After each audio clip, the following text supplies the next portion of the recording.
Hello and welcome to Mediumship Matters with me, Hannah McIntyre. And another great guest interview for you today. I am talking to Scottish psychic medium Linda Hughes. Welcome, Linda. Hi, Hannah. It's so lovely to be on here. It's so lovely to be talking to you.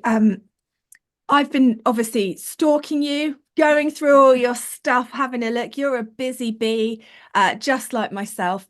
And I know that you've listened to the podcast, so you know what the first question is going to be because it's always the same. How did this start for you? And I know you've got quite a story. Yes, I've got quite a story. It's not quite unique, but it's certainly unusual. I definitely had sort of some psychic and paranormal experiences when I was younger, Hannah, like many of us that come into this sort of line of work. But we tend to just pass that off as just something unusual, and we go on with building a career and a family in very traditional, normal ways.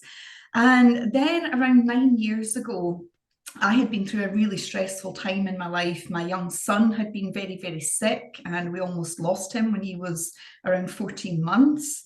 And then, I was running my own business at the time, and I'd come into this business. I was selling mindful jewelry. So every piece of jewelry had an affirmation attached.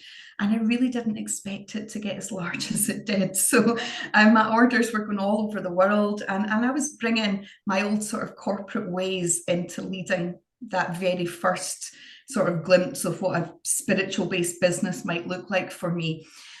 So I was really heading towards burnout quickly, Yeah, very, yeah. very stressed. And really, really busy. So, really overstretching myself in all areas of my life. And then my dad died very suddenly. It was a very quick passing. We had sort of 8 hours notice that he's been Wow. airlifted to hospital and he's not going to survive. And I felt at that moment, Hannah, it was almost like all the stress over the years, and even from further back through unprocessed trauma of being bullied as a teenager at school and all throughout my teenage years, all these sort of stresses caught up with me. And that moment my dad passed, it felt like I was standing on a cliff, and his death just sort of pushed me over the edge. And I had a complete breakdown, physical, mental, spiritual, the whole lot. And I was diagnosed with a condition called functional neurological disorder. I essentially was making dinner one evening at the sort of very early stages of that breakdown, and I suffered 17 stroke-like symptoms. So I thought I was having a stroke. We rushed me down to A&E, and they done all kinds of tests, blood tests, scans, brain scans, to tell me I had this condition, functional neurological disorder. So I couldn't walk, I couldn't talk, my speech was slurred, my body was slumped over at the left. Both feet turned inwards at the knees and at the ankles. So I was walking with a really unusual frame and gait. And I was just in a really, really bad place. And the neurologist that diagnosed me told me it would take me about a year to learn how to walk and talk again through physiotherapy, a lot of talking therapy, medication, and some of it was quite heavy medication they were looking to put me on. And, my youngest at the time, my daughter was a teenager, and my youngest was only 4. And I don't know, that year diagnosis just didn't sit well with me. I just thought, Mhm. how can I stay like this for a year? I couldn't even feed myself because my hands were twisted inwards and there was no strength in my fingers. So I had 2 friends who had been in part of my sort of spiritual business group. I'd had quite a lot of success on social media, and I was teaching other spiritual entrepreneurs how to grow their business. And they offered to come and see me and give me a healing session. One of them was a bioenergy healer, and the other was a channel who channels beings from another dimension. She is a fabulous woman who still does that work. Her name is Sally Claridge, and she lives off grid in the Spanish Alpahara Mountains. But she's originally Scottish, and we'd met years before in person. But honestly, Hannah, I did not believe in anything quite as woo-woo as that. I was really skeptical, but I was in the frame of mind that even if they could help me improve slightly, it would be worth giving it a try. And they cured me of all 17 physical symptoms in less than an hour without touching me. and it completely changed my life view.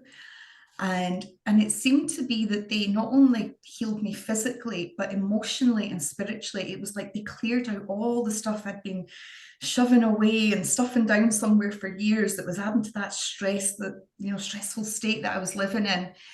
And from that, this sort of floodgate opened where I started to experience lots of psychic and mediumship experiences and occurrences in my daily life. And it honestly felt overwhelming at first. I remember feeling actually really angry, thinking, what have these healers done to me? Like, why am I experiencing this in life?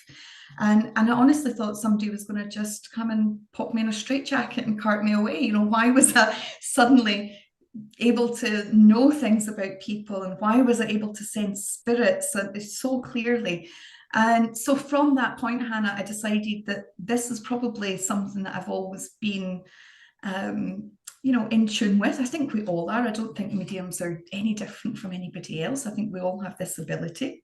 Agree. But I thought maybe that's spirit sort of calling me to pay attention to that at this point in my life. So that awakening to spirit led to me going on to develop in a circle, a spiritual awareness circle. I got really interested in tarot, so I read tarot professionally.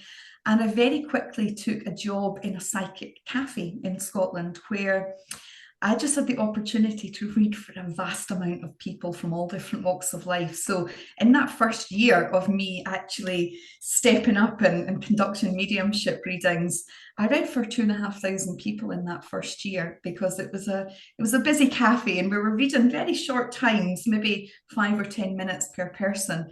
But, you know, 5 or 6 people would come in groups and they'd have their tea leaves read, tarot, mediumship. So it gave me a really great platform to accelerate my learning and development.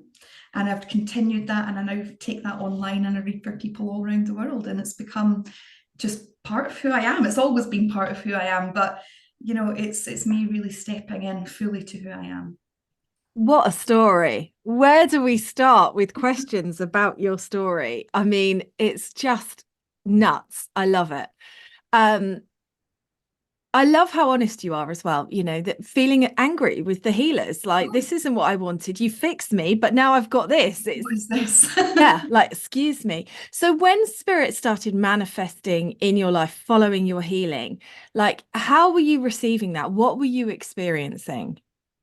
So I think I'm predominantly clairvoyant, and that was the first sort of clear sense that I became aware of, where I would visually see images in my mind's eye, you know, completely conscious with my eyes open. But whether they were still images or images that were playing in a film, it was almost like I was getting a snapshot into people's lives when I walked past them. You know, being in supermarkets or busy shopping centres was completely overwhelming for me in the beginning, Hannah. I just didn't know how to switch it off. Mhm. And so yeah, just also the just the knowing things without knowing. And I honestly believed in the beginning that maybe I've just been given, I don't know, some kind of skill where I'm a really good guesser. That's what I believed. I just couldn't believe that I knew things about strangers that I'd never met and that it was coming through with such detail. It was, you know, a real like throw myself in at the deep end type of Mhm. entry Yeah. into it. So a lot of it felt overwhelming and confusing to begin with, whereas a lot of other people take a much more gentle and slower approach to developing their mediumship. So it's not a Mhm. shock when it, you know, awakens full force within you. Yeah, most people are seeking it, I You're seeking think. it, yeah. Yeah, whereas you were like minding your own business. Yeah, and I was very much a reluctant medium to begin with, Hannah, even in the first few years of practicing. And again, anybody that's developing their mediumship skills that are listening will probably identify with hiding in the spiritual closet. I used to just tell people I was a social media manager when I met them. If they asked what I did for a living, I felt so awkward about saying that I'm a psychic medium and this is what I do for a living. I was worried about the reaction from others Yeah. because it was so different from the corporate world. Dad came from a world where I had, you know, 15 years experience in HR, recruitment and employment law. I went to work in a suit every day. I had a company car. It was a very traditional 9 to 5 job. Do you find that the corporate life that you led has helped you with running a business though? Because it, it's spiritual and it's the spirit work, but there also needs to be the business head on it, doesn't it? Absolutely, and a lot of that has really helped me excel, in what I'm doing and grow my business fairly quickly and be able to reach a lot of people and have Mhm. structure and strategy behind it. And even prior to really doing the mediumship, when I was doing spiritual business coaching, that was a huge part of what was important to me, was getting spiritual people to also develop business acumen at the same time, because we really need to be able to create a business that offers us an opportunity to serve as many people as possible, to be that ambassador to spirit. And we can't do that if we don't know, how to create a website, or how to take payments, or how to pay your taxes every year, or how to work your social media and actually get yourself visible in front of the people that maybe need what you have to offer. Absolutely. And I think as well, professionalism, I've got a real bee in my bonnet about that, especially being on TikTok. Are you on TikTok? Jeez I'm Louise. not on TikTok. It's the one platform that I have. Oh, it is, there's just these. I showed my husband someone doing a TikTok live with mediumship readings the other day, and I said, "This is what we're up against." Yeah. And he went, "But that's a joke, right? That's a joke, right?" Because they were in their dressing gown. And they would do, like their dog was running around, their baby was crawling on them, that it's just chaos. And I went, "No, that's real." I said, "They've got 300,000 followers." And he was like, and I was like, "I know." So I do think that there is also that need to be in that professional mindset, which is, you'd think spirit are going to do it for you, but they're not. That comes from But you. they're not. The personal development, the business development has to run alongside your psychic and mediumship development. And I think as well, it also helps attract the type of clients that you're going to work best with. So I have a lot of successful, high profile clients that I work with. That run successful businesses, that are high up in media, that are in TV, film, that are celebrities, if you like, and they're very successful in their own lives. They are seeking out somebody that is running a professional, successful service that they can Mhm. access.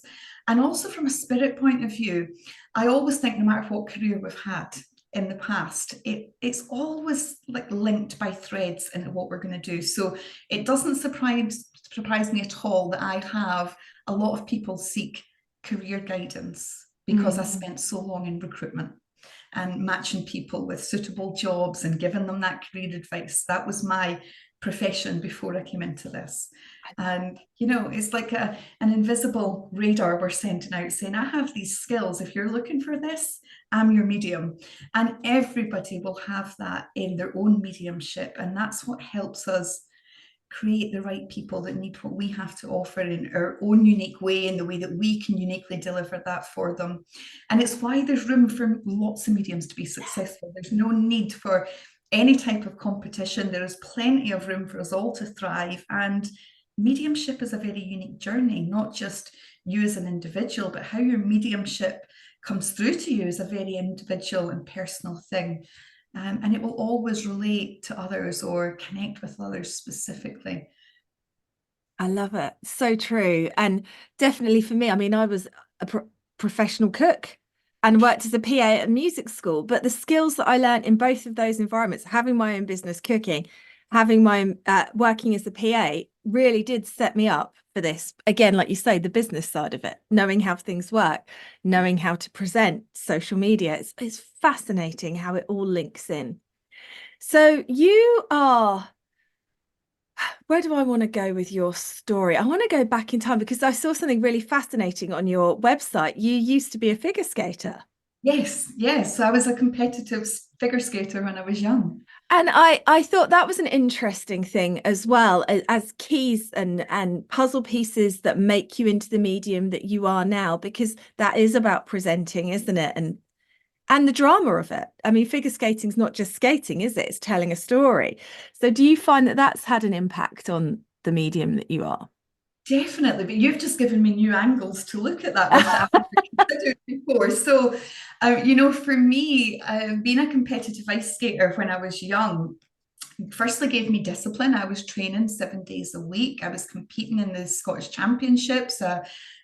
Secured medals in those by the time I was 14. But I was extremely shy, Hannah. So I would get so anxious before I went on to competitions that I would become ill. I remember them thinking I had a burst appendix at one point, and it was just nerves. I mean, I was really, really shy.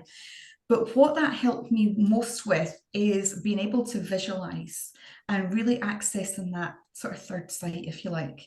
Because before I stepped on the ice, before I tried a new jump, I would visualize how that needed to look in my head, where my feet positions needed to be, what edge of the blade I needed to land on. If I was going into competitions, I would visualize myself completing the routine without falling and picking up a trophy at the end. So it really helped me, I think, develop my, clairvoyance, because I was such a visual manifester, I guess, around what I wanted to achieve there.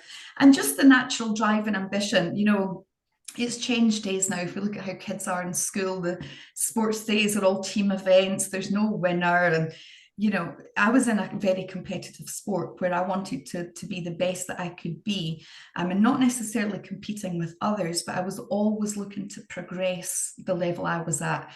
And I'm still the same in my mediumship. Yeah. I'm working at a really nice capacity, and I'm very, experienced and professional with what I do. There's always that next level you can go to. And mediumship is not something you learn and reach a standard in and then you stick at that. So I'm always stretching myself to try new things, to explore new techniques, to push myself to get more accuracy in the details. And so there's that. And I think that came from those early days of being disciplined and being competitive with myself. I love it. So, as I was saying to you before we hit record, I've already recorded part of this season, even though it's not coming out, it's not even starting for another 2 months when it's out there. And one of the things that I've been talking about, you will chuckle, is what it takes to be a medium. And one of the things is that discipline of not just expecting it to be handed to you on a plate, but and you're right, the vulnerability is so much tied in with what you were just saying, the fear of it. I kept waiting to not be afraid. I kept thinking when I'm ready and I'm developed in my mediumship enough, I won't be bricking it anymore. And I had to learn that actually you've just got to push through that. So you've already been in that place. Yeah, and it's so similar in the way that if I wanted to advance the jumps that I was able to do, I'd have to get used to falling a lot and picking myself back up and being, physically hurt and recover and getting back on. And it's no different than the journey we go through mediumship. We improve with accuracy as we practice, as we actually do the work. There's only so much you can learn about the mechanics of mediumship and the principles of it. You have to actually step in and do the work and be willing to fail multiple times. Part of understanding how your mediumship works for you is not just what it feels like when you get it right, but what it feels like when you're not connecting properly and you're getting things wrong. And so all those early days in mediumship where I would sit down to a table of 5 people and I would get everything wrong for all 5 of them, and I'd go away and cry and think, what am I doing? Why am I pursuing this? Why do I feel so called to this work? When it's, it can create such a negative impact on your self-confidence and your belief if you don't find that resilience to start again, go out and see the next client, and trust that you're learning through those sessions where you're maybe not as accurate as you would like. You have to know what that feels like in your body. I love it. Completely agree. Definitely, that's definitely been a massive part of my journey too. And the other thing that I wanted to touch on, sorry, just to rip apart all of your past, but it's such an interesting story, is the bullying. Yeah. So because I know that you mentioned on your podcast, your website, very shy, very introverted, forcing yourself already to do this figure skating and then being terribly bullied. How much do you think that's impacted who you are now as a medium? Hugely, Hannah. It's impacted my life really. I think anybody that's experienced sort of prolonged bullying to the severity that I did, it was through my entire teenage years. So there was constant emotional abuse, physical abuse, the threat of violence all the time. And I did take action and moved schools, but we didn't move where we lived. So I was safe at my new school, and I made lots of wonderful friends that have become lifelong friends. And I did have a very good school life in that second school, but I still had to come home at the end of the day. And so leaving my house became a difficult situation. If I met any of them, they would threaten me. 18 of them chased me one evening, and they were charged by the police. It was really severe, and it was in the national newspapers at the time, because it was one of the worst cases of bullying that was happening. And they singled me out because I was so shy, so quiet, and I was a sort of A-grade student. I was successful on the ice, I was successful in the classroom. I had been extremely popular all through primary school, and so I felt like I was an easy target. And the effect that that had on me, Hannah, your teenage years are really important for your developmental skills. It's you're shaping who you are, you're identifying your place in the world, how you interact with others. And when you have trauma on that scale, I really lived the first part of my adult life with no confidence, no self-esteem. I had to do a lot of work to build that back up. I had to do a lot of healing to really work on that.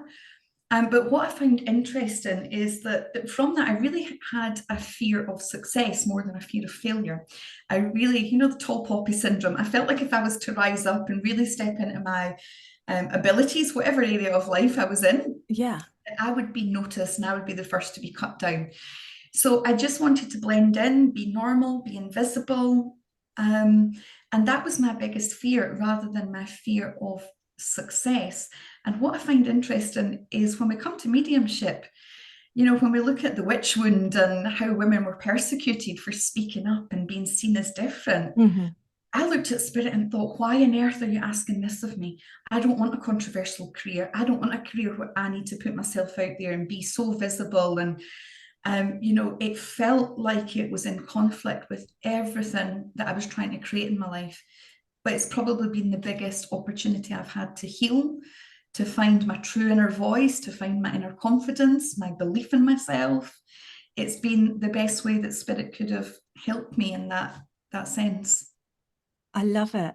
Thank you for sharing that, because I think that will resonate with a lot of people. And I know that you've got a very extreme example, but I can also relate to how spirit helped me in that, remembering who I was. I was Yeah. always there, but just allowing who I was to come back out. So here's a question for you. All of these, the loss of your father suddenly at such a young age, just craziness. The bullying, this high pressure career as a child, figure skating. I mean, that it's just then, all of the impact on your body and all of that, your story they could make a film of it, and everyone would go, it will go based on true events, and everyone would go, no, really, no, really. But in all of that, how much do you feel was predestined? How much do you feel that your soul went, right, this is what I'm going to do. This is how it's going to be, because it's going to lead me here. Well, I do believe in fate, and I can see that some of these experiences, I think my soul probably did agree to before I came in, because where I am today, feeling the most confident I've felt in my life. And, even when I felt confident before, I wouldn't have vocalized that, because I would have thought it's, a bit too ego based. But, I am confident to say I'm confident about who I am. I'm confident about the professionalism and what I do in my work. I'm confident around my mediumship abilities. I don't know if I would have got to this place and become who I was without all those experiences. And it's only with hindsight that we can look back. I used to think that the bullying, especially, had robbed me of the life I was supposed to live and the person I was supposed to be. Because although I was shy, I was confident internally. And they took all of that away from me. And really, my own inner voice was replaced by the voice of the bullies who, you know, used to say the most horrible things to me. And that became my own inner dialogue for a lot of years. So I don't know if I would be the person I am today without it. And I think with hindsight, we can look back and see the blessings in difficult situations, in trauma. And I think I probably did. I probably did agree to this, as difficult as it was, especially now when I feel so aligned with myself, with spirit, with my purpose. I just don't know if I would be doing this in the way that I do it and doing it with, you know, such ease and such joy had I not had the experiences I've had. Yeah. And the energy work, because I always think there's something that, like you were saying, it attracts the right people, but it's an unspoken thing, isn't it? It's an energy. It doesn't matter what you're saying out of your mouth, or it's that the way that you're calling people to you from the healing work that you've done and the alignment that you now find with your true self. And I mean, I don't know. I just find it fascinating. You hear stuff about law of attraction, but I don't believe that you were attracting that to you. I think that there must be more at play. And then you look at fate and pre-birth plans, and then you just go, huh, it's a lot. At some point, it all makes sense, and you Yeah. think, okay, that was quite a journey, but I'm glad I've arrived where I'm at right now. Yeah. Coast for a bit, Linda. And yeah, Coast. and Blimey. I agree. All of this, even with energy, I mean, I talk about this a lot. It's about the way you show up to your clients will set the tone of how that session is going to be received by the sitter. The way you put energy into creating your social media posts and how it might be helpful to someone, and you're doing it with intent and love and kindness and a purpose behind it. That's more powerful to be any algorithm on Facebook or Instagram.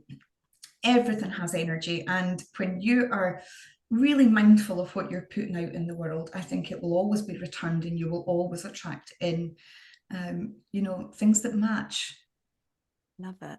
I love it. So, chicken or egg, what came first for you? Tarot or evidential, or was it simultaneous? Oh, absolutely tarot, 100% tarot. It was something that I had been curious about anyway, and the mediumship and the psychic elements of my work, they were so overwhelming and so difficult to understand and control at the beginning that tarot gave me structure to work around. And it gave me a system that I could not only help others, but I could access healing for myself in tarot. And when I took the first job, actually, in that spiritual cafe, I had applied and said, I'm a tarot reader. So I'm not psychic, I'm not a medium. I resisted this so much, even in the development circle. I would be happy to learn about crystals and energy work and meditations and visualizing. Every time it came to mediumship, I said, no, thank you, that's not for me. And I started that job in the cafe. And on my first day, the owner looked at me and she said, I know you think you're a tarot reader, but you're a medium if ever I did see one. And within 2 weeks, Hannah, I was given, mediumship readings without the security of my tarot cards. And one of the most important elements that helped make that happen was being in among like-minded people, people that viewed the world the same as I did, who experienced it the same as I did. So working alongside other mediums normalized what I was doing.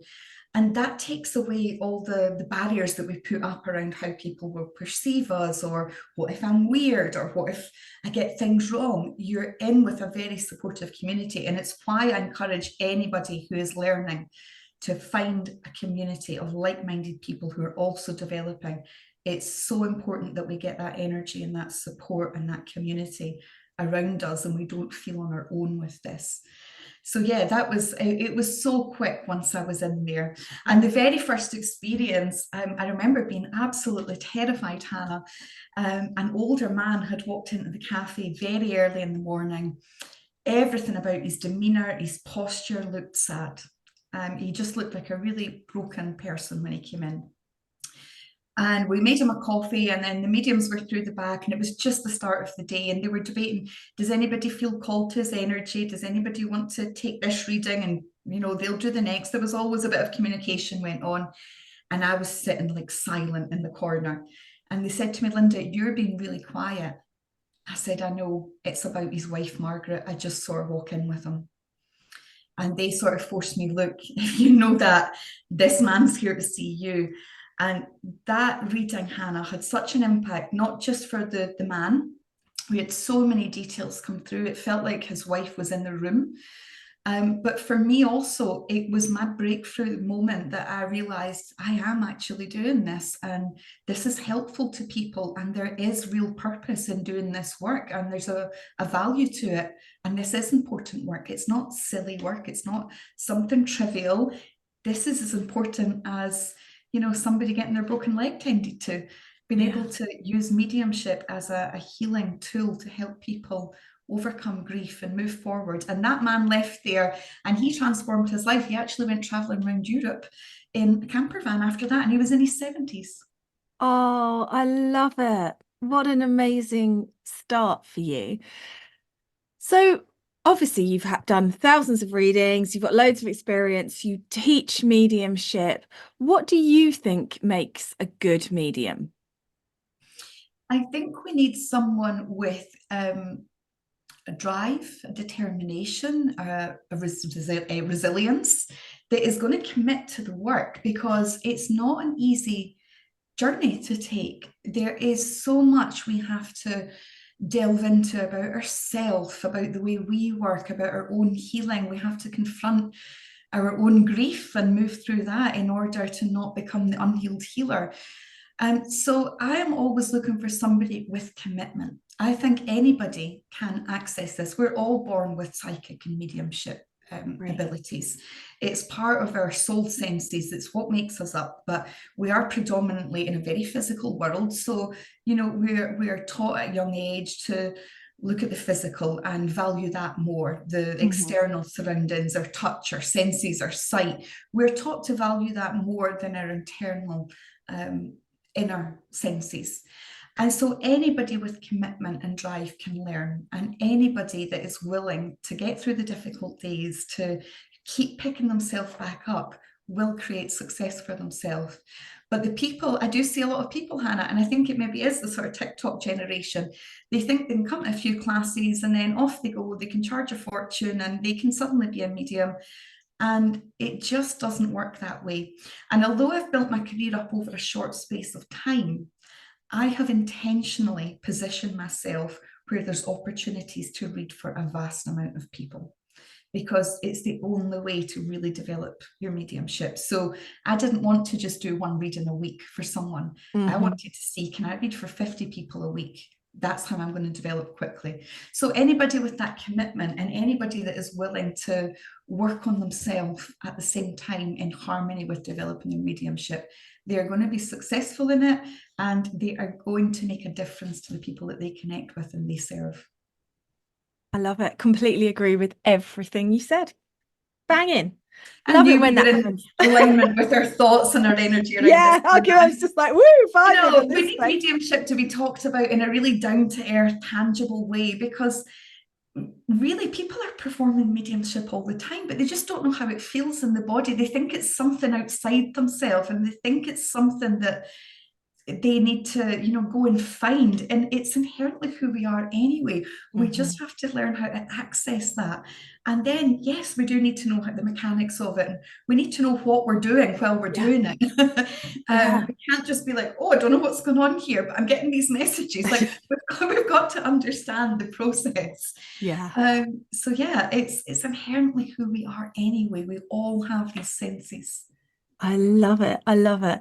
And what would be, I know, actually, while I remember, I'm going to bring it up. Yeah. You have got a free online course coming up. So can you just tell us about that really quickly? Yes, so this is a free workshop for anybody that is a beginner, that is looking to really understand the mechanics of mediumship before they start practicing. So we look at all the clear senses, we look at how they feel within the body, how they come through to us in readings. I give examples of what they look like. And this will be the second time I've run this course this year. I run it regularly, and I make it free because it's a nice starting point for anybody that wants to go on. I think it's so important we understand what we are trying to learn before we try and learn it and Yes. before we try and develop. So this is a free workshop. It's being held on the 19th of May. And the one that I just ran earlier in January, the biggest feedback was that people were like, oh goodness, I am hearing things clairaudiently, but I didn't know it felt like that. Mm-hmm. So they are getting to recognize themselves in this workshop, and they're realizing I already am doing some of these things and I am already perceiving the world in this way. And that is a great foundation to start your journey, is to understand how you're experiencing it and what you're experiencing, and then go on to develop it. So yeah, the details will be on my website, and I'm sure you'll link it up. But the 19th of May, Yes. everybody is free to join. I will put a link to your website in the show notes so everyone can just easily click through and book themselves on, because it sounds amazing. So I know you're probably going to cover this, but I would just like, for the listeners that can't make it, different time zones, whatever, what are your 3 tips for a developing medium right at the beginning of their journey? So firstly, I always like people to work on the principle of as above, so below.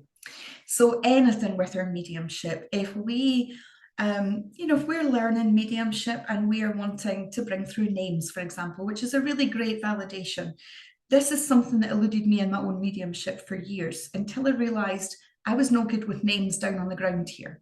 So names were not important to me. I was more interested in what somebody was passionate about. And I would say things like, I'm great with faces, but I'm awful with names. And I'd be constantly apologizing. So if we want to work on something to develop one area of our mediumship, we have to be working on it on the ground. So paying attention to names, using people's names in conversation, taking note. It's like you're sending a message to spirit that say, hey, names are important, an important detail for me. I'd like you to bring them through when spirit connects. So that is the first thing. Whatever it is we're working on in our mediumship, is to work on it in tangent with what we're working on the ground. The second thing is practice, Hannah. We can study the principles of mediumship. We can watch other mediums and how they pick up on spirit messages. But the only way we learn is by doing the work and stepping in and experiencing it for ourselves. And I say to all mediums that train with me that they really need at least 20 practice sessions with complete strangers before they will even understand patterns within their own mediumship, of how somebody's dad shows themselves to them, and why we know that's a dad we're connecting with, or how we know somebody was an accountant in their life, why we've seen that maybe in our last reading, so we instantly recognize it.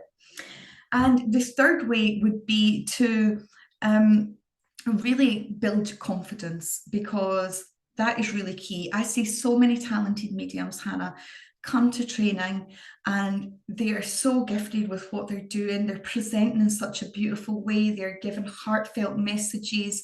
It's very uplifting and very positive. And then they go away after the training, after the more longer training, and they do nothing with it, because they're waiting on that confidence. And so something we have to remember is the confidence is the reward we get for feeling the fear and jumping in and doing it anyway. It's not something we need before the event. That is the reward that we get afterwards. And so any area they can build their life, learning a new hobby, trying a new skill, learning a new language. Again, anything that's not connected with mediumship, it's important to build personal confidence when you're stepping into a mediumship journey.